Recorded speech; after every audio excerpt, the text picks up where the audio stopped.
Hello, everybody. Martha Creek here. Reflections, contemplations, the science of mind, philosophy of faith, a way of life. A lot of gratitude for this teaching today in my heart. And as I open to read for this particular lesson, 221, page 221, depend upon principle. And I'm really calling on that right now. I've got some intense familial emotional things going and patterned ways of being, and really wanting it to be different than it is.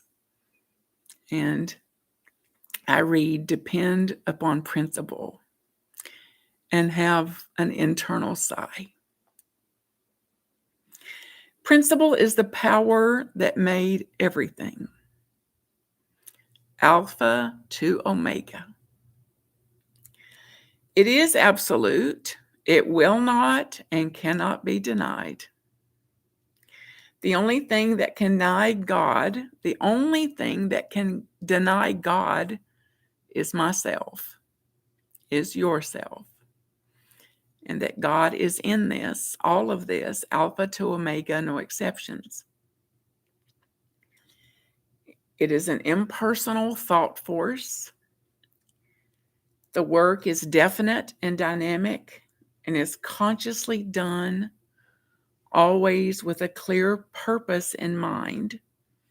And regretfully, in this moment now, it's a purpose that I don't know, a purpose I can't see. So I don't have the capacity to understand how or why things happen, how or why people do what they do, how or why people don't do what they said they would do.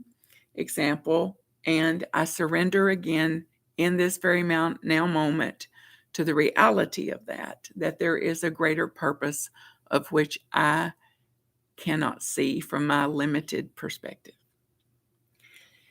If my own thought is clear and I'm able to realize the presence of spirit, my work can have more effect. It may not be what I had in mind. It'll be perfect instead. Through the proper use of the law, we can impress a definite idea upon something. And if we do not withdraw that idea or neutralize it by opposing it, then the law works in its own demonstrations, its own manifestations of its way, not my way, but thy way. What we need then is to learn that the law governing this principle is law.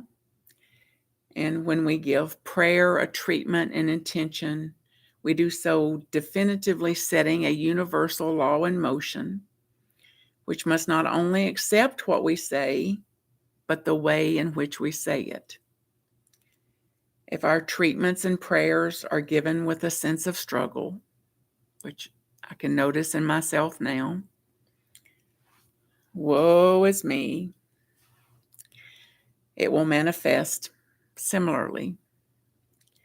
If it is given with a sense of peace, then it manifests in a more peaceful manner.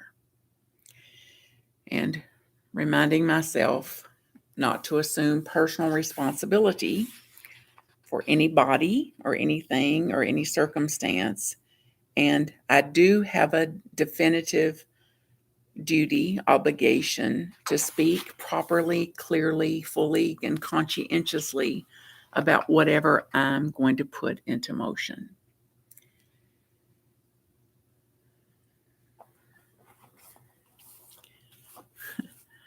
Blessings, friends, and may you have your own deep sigh in this moment now, and as you contemplate principle and what could shift in you and me when we decide again to depend on principle. Bye for now.